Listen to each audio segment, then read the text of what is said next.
ህወሓት ወደ ስልጣን ከመጣ ዳግም አንገዛም። ይህ አሁንም ግልጽ አቋማችን ነው። ሶማሊያን ገንጥለን ሀገር እንገነባለን። የአማራ ህዝብ ጨቋኝ ነው አላልንም። ያልነው ያን የቀድሞው ንጉሳዊ ስርዓት ነው። ስርዓቱ ሶማሌን ጨቁኗል። እነዚህ ቃላቶች የሶማሌ ክልል ፕሬዝዳንት የሙስጠፌ መሐመድ ቃላቶች ናቸው። ሙስጠፌ መሐመድ ካሁን ቀደም በሶማሊኛ ቋንቋ ጠቅላይ ሚኒስትሩ ሊያወርዱኝ ይፈልጋሉ። እኔን ከማውረዳቸው በፊት ራሳቸው ይወርዳሉ። በሶማሌ ክልል የሽግግር መንግስት ይቋቋማል። በ6 ወር አሊያም በአንድ ዓመት ውስጥ ምርጫ ይደረግና ሶማሌ በምሁር ልጆቿ ትመራለች የሚል ይዘት ያለው የድምጽ ቅጂ መሰራጨቱ የሚታወስ ነው። በወቅቱ ምንም እንኳን እሳቸውን እናውቃቸዋለን ያሉ አካላት ውሸት ነው፣ የተቀነባበረ ነው አላሉም በሚል ቢያስተባብሉላቸውም እሳቸውም ሰሞኑን በይፋ አስተባብለውታል። ጠቅላይ ሚኒስትሩ ይወርዳል አላልኩም፣ ፍጹም ውሸት ነው ሲሉ ተደምጠዋል። ፕሬዝዳንቱ ማስተባበያውን የሰጡት ከጠቅላይ ሚኒስትሩ በደረሰባቸው ትዕዛዝና ማስጠንቀቂያ ነው ወይስ እሳቸው በፈቃዳቸው ነው? ህወሓት ወደ ስልጣን ከመጣ እንገዛም ማለታቸውስ ምን ማለት ነው? ህወሓት የትግራይን ህዝብ የሚወክልና የትግራይ ህጋዊ መንግስት ከሆነስ የፕሬዝዳንቱ አቋም ከህወሓት ጋርም ቢሆን እንሰራለን ለሚሉት እንደ ፋኖ ላሉ ታጣቂ ኃይሎች የሚሰጠው መልእክት ምንድን ነው? ፋኖ የትጥቅ ትግል ባነሳበት ወቅት ለዘብተኛ የሚባል መግለጫ ከወጡ ፕሬዝዳንቶች መካከል ናቸው አቶ ሙስጠፌ። ተሳክቶለት ፋኖ ወደ ስልጣን ቢመጣ የዚያ ቀጠና ፖለቲካ ምን ይሆናል? በኢትዮጵያ የፖለቲካ ታሪክ ውስጥ የፖለቲካ መሪዎች የሚናገሯቸው ቃላት ከማስተጋባት አልፈው ሀገርን የማፍረስና የመፍጠር አቅም አላቸው። ፖለቲካ በተለይም በሽግግርና በውጥረት ውስጥ ባለች ሀገር በእንቁላል ቅርፊት ላይ እንደመራመድ ያለ ነው። አንዲት ያልተመጠነች ቃል ወይም ደግሞ ተቆርጣ የተወሰደች ሀገር የህዝብን ስሜት ከማሸበር አልፋ የሀገርን የፖለቲካ ትኩሳት ልትቀይር ትችላለች። የሶማሊያ ክልል ርዕሰ መስተዳድር አቶ ሙስጠፌ መሐመድ ወደ ስልጣን ከመጡበት ጊዜ አንስቶ በግልጽ አነጋገራቸው በሰብአዊ መብት ተሟጋችነትና ዳራቸው እንዲሁም በተለየ የፖለቲካ ስብዕናቸው ይታወቃሉ። ሆኖም ከሰሞኑ እሳቸውን ማዕከል ያደረጉ 3 አበይት የፖለቲካ ትርክቶችና ውንጀላዎችና ማስተባበያዎች የኢትዮጵያን የፖለቲካ መድረክ እያናወጡት ናቸው። አንደኛው ከህወሓት ጋር ዳግም መመለስ ስጋት ጋር የተያዘ የክልል ዕጣ ፈንታን የመወሰን ጠንካራ አቋም ነው። ሁለተኛው ከጠቅላይ ሚኒስትር አብይ አህመድ ጋር አላቸው ተብሎ በማህበራዊ ሚዲያ የተናፈሰው የስልጣን ሽኩቻ ወሬ ነው። ሶስተኛው ደግሞ ከአማራ ህዝብ ታሪካዊ ዳራና የጨቋኝነት ትርክት ጋር ተያይዞ የተነሳው ውዝግብና የፕሬዝዳንቱ ማብራሪያ ናቸው። ይህ ትንታኔ እነዚህን 3 ጉዳዮች በሚዛናዊነት ከታሪክ ዳራና ከወቅታዊ የፖለቲካ አስተላለፍ አንጻር በጥልቀት ይፈትሻል። ክቡራን ሆይ እስከ ዝግጅታችን ፍጻሜ አብራችሁን ቆዩ።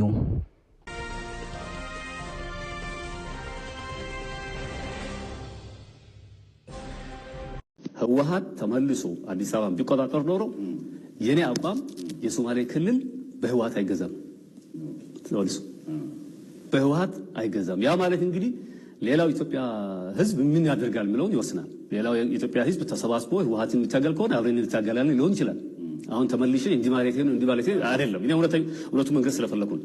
በዛ ጊዜ ጭንቅላቴ ላይ ያለው ስለሱ አይደለም። ህወሓት አዲስ አበባ የሚቆጣጠር ከሆነ ዳግም ኢትዮጵያ ፈርሳለች የሚል ድምዳሜ አለኝ። አሁንም ዛሬ ያኔ አይደለም አሁንም ዛሬ። ስለዚህ እኛ ህወሓት ካደረሰብን ችግር አንጻር እንደገና ህወሓት ስልጣን ላይ መጥቶ አገር በትኖ ሰውን ኦሬዲ እኮ እሱ በፈጠረው ፖለቲካ አይደለም አገር እየተናደች ያለው።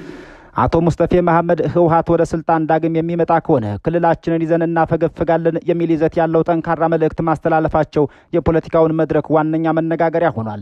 ይህ ንግግር ለመረዳት የሶማሊያን ክልል የቅርብ ጊዜ ታሪክ ወደ ኋላ መለስ ብሎ መቃኘቱ ግድ ነው። ለሶማሌ ክልል ህዝብና ለአቶ ሙስጠፌ ህወሓት መራሹ የኢህአዴግ ዘመን የታሪክ ማህደር ብቻ ሳይሆን እስካሁን ጠባሳው ያልዳነ የቅርብ ጊዜ ህመም ነው። የጅጅጋው ጀል ኦጋዴን አሰቃቂ የሰብአዊ መብት ጥሰቶች፣ የክልሉ ፖለቲካዊ ነጻነት መነጠቅ እናም ዜጎች በማንነታቸው የተነሳ የደረሰባቸው እንግልት የዚህ ትርክት መሰረቶች ናቸው። አቶ ሙስጠፌ ራሳቸው የዚህ ስርዓት ሰለባ ነበሩ። ወንድማቸውን አጥተዋል። በመሆኑም ህወሓት ወደ ማዕከላዊ ስልጣን ሊመለስ ይችላል የሚለው የፖለቲካ ስሌት በሶማሊያ ክልል ዘንድ እንደ ከባድ የህልውና ስጋት ይቆጠራል። የፕሬዝዳንቱ ንግግር በፖለቲካዊ ትንታኔ ሲታይ 2 መልእክቶችን ያዘለ ነው። የመጀመሪያው ለህወሓትና ለደጋፊዎቹ የተሰጠ ቀይ መስመር ሲሆን ያለፈው ዘመን በምንም ተአምር አይመለስም የሚል ፖለቲካዊ አቋም ነው። ሁለተኛውና ስትራቴጂካዊው መልእክት ግን ለማዕከላዊ መንግስትና ለሌሎች የፖለቲካ ኃይሎች የተላለፈ ነው። ይኸውም የሶማሌ ክልል በፌዴራል ስርዓት ውስጥ የሚኖረው ተሳትፎና ህብረት የክልሉን ህዝብ ደህንነትና መብት የሚያረጋግጥ የፖለቲካ ማዕቀፍ ላይ ብቻ የተመሰረተ መሆኑን ማሳየት ነው። ንግግሩ ከህገ መንግስቱ አንቀጽ 39 ጋር የሚያያዝ የመገንጠልን ወይም ከፌዴሬሽኑ የመውጣትን መብት በገሃድ የጠቆመ በኢትዮጵያ የፖለቲካ ታሪክ ውስጥ ብርቅ የሆነ ደፋሪ የፖለቲካ ቁማርን ያዘለ ነው። በኢትዮጵያ ፖለቲካ ቁማር ከሽመልስ አብዲሳ ወደ ሙስጠፌ መሐመድ እየተሸጋገረ ስለመሆኑም ሕያው ማሳያ ተደርጎ ሊወሰድ ይችላል። አሁን ላይ እንደ ትውልድ ፖለቲካ እውነትን ከሐሰት መለየት በማይችልበት የድህረ እውነት ወይም ፖስት ትሩዝ ዘመን ውስጥ እንገኛለን። ማህበራዊ ሚዲያው የፖለቲካ መሳሪያ በሆነበት በዚህ ወቅት ፕሬዚዳንት ሙስጠፌ ጠቅላይ ሚኒስትር አብይ አህመድ ከስልጣን ሊያወርዱኝ ይፈልጋሉ። ነገር ግን እሳቸው እኔን ከማውረዳቸው በፊት ቀድሚያቸው እኔ ያወርዳቸዋለሁ ወይም እሳቸው ይወርዳሉ ብለዋል የሚል መረጃ እንደ ሰደድ እሳት ተሰራጭቶ ከርሟል። ዝግጅት ክፍላችንም ተገቢውን ማጣራት በማድረግ መዘገቡ የሚታወስ ነው። ሆኖም አቶ ሙስጠፌ ይህንን መረጃ በፍጹም ሐሰትና የፈጠራ ወሬ ሲሉ አስተባብለውታል።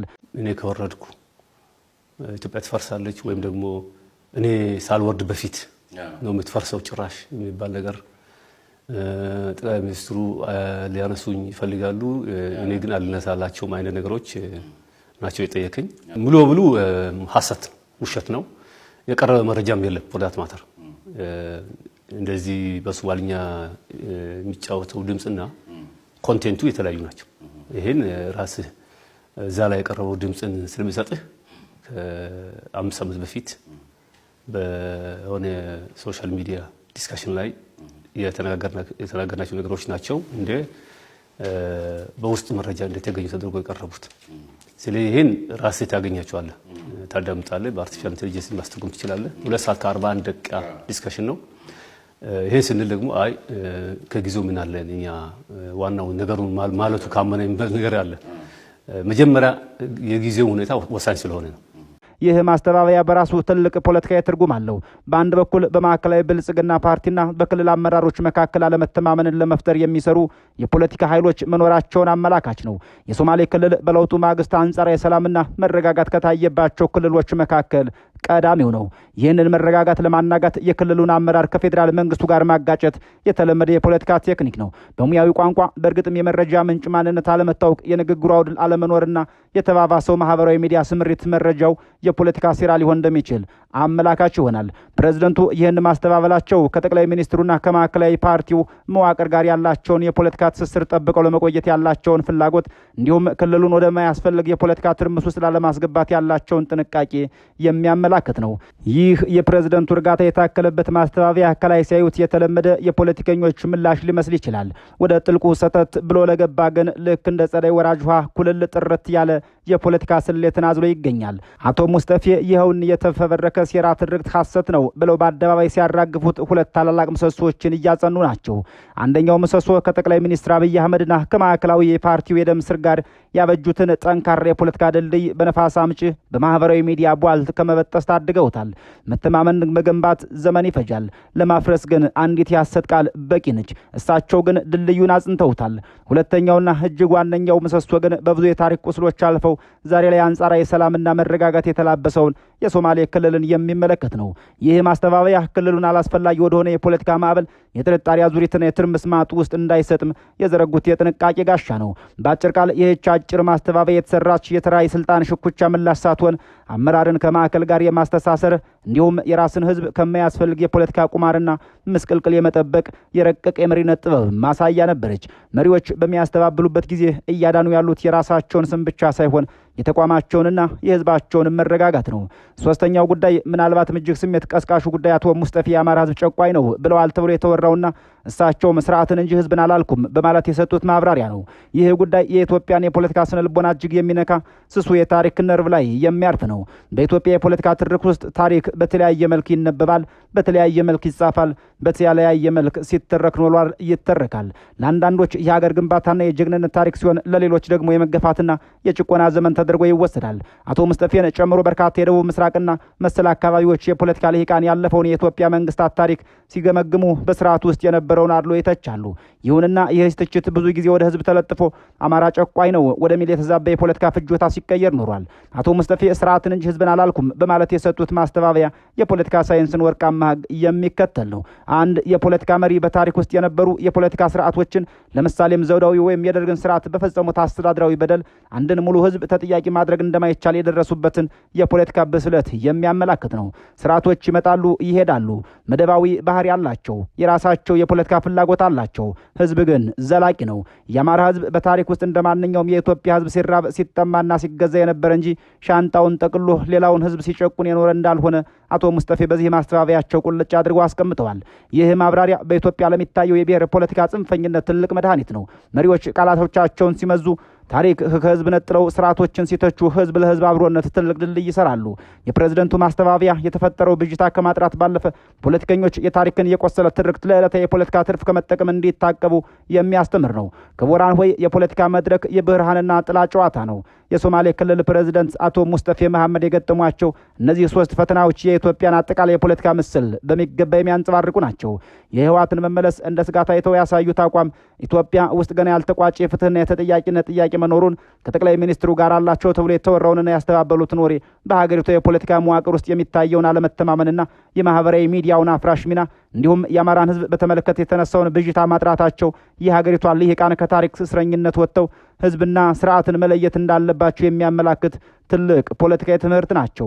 አቶ ሙስጠፌ እንደ ፖለቲከኛ ስህተት ሊሰሩ ይችላሉ፣ እንደ መሪም ሊተቹ ይገባል። ነገር ግን ንግግራቸውና አቋማቸው በቅንነት ከታሪክና ከወቅታዊ የፖለቲካ አውድ ጋር አገናኝቶ መመልከት ተመልካችና አድማጭ የራሱን ነጻ ፍርድ እንዲሰጥ ያስችለዋል። በመጨረሻም የኢትዮጵያ ፖለቲካ ከሴራ ትንተና፣ ከስም ማጥፋትና ካልተገባ ፍረጃ ወጥቶ በእውነተኛ ሀሳብ በበሰለ የታሪክ ንባብና በመከባበር ላይ ወደ ተመሰረተ መድረክ መሸጋገር እንዳለበት የሰሞኑ የሶማሌ ክልል ፕሬዝዳንት ገጠመኞች ጥሩ ማሳያዎች ናቸው። ቃላት ሀገርን የማፍረስም ሀገርን የመገንባትም አቅም አላቸው።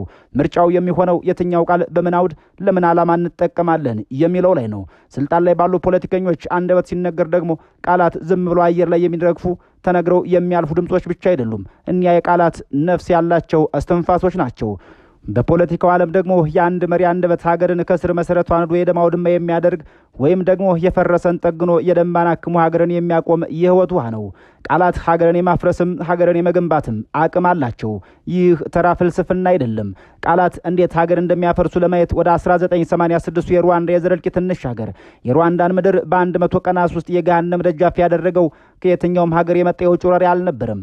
የጥፋቱ ሞተር በአርቲኤልኤም ሬዲዮ ጣቢያ ይነገሩ የነበሩ መርዛማ ቃላቶች ነበሩ። ፖለቲከኞችና ጋዜጠኞች አንድን ብሔር በረረውና አባብ እያሉ በቃላት ሲፈርጁ ያች መርዛማ ቃል የአንድን ሀገር ህዝብ ስነ ልቦና ቀረጸች። ጎረቤት በጎረቤት ላይ ካራ ነሳ፣ ወንዞች በደም ጨቀዩ። ወደ 1 ሚሊዮን የሚጠጋ ህዝብ አለቀ። ሩዋንዳ በቃላት ፈረሰች። ቃላት ሀገር ሲያፈርሱ እንዲህ ያለ ነገር ነው። በአንጻሩ ደግሞ ቃላት እንዴት ሀገር እንደሚገነቡ የፈረሰን እንደሚጠግኑና ተራራን እንደሚያንቀጠቅጡ ለማየት የኢትዮጵያን ታሪክ የአድዋን ዘመን መቃኘቱ በቂ ነው። የአውሮፓዊ ወራሪ ኢትዮጵያን ለመከፋፈልና ለመዋጥ ጉሮሮን ባሰፋበት በዚያ የክፉ ቀን ዋዜማ ዳግማዊ አፄ ምኒልክ ያወጇት አንዲት ታሪካዊ አዋጅ ነበረች። ጉልበት ያለህ በጉልበትህ እርዳኝ፣ ጉልበት የሌለህ ለልጅህ፣ ለሚስትህ፣ ለሃይማኖት ስትል በሐዘን እርዳኝ። እነዚህ ጥቂት ቃላት በጊዜው በርስ በርስ ጦርነት ተዳክሞ ተከፋፍሎና ቆስሎ የነበረውን ህዝብ ልብ አንድ ላይ ሰፉት። ከሰሜን እስከ ደቡብ፣ ከምስራቅ እስከ ምዕራብ የኢትዮጵያ ህዝብ በእነዚህ ቃላት ተገንብቶ በእነዚህ ቃላት ተነሳስቶ የዘመኑን ዘመናዊ ጦር ድባቅ መታው።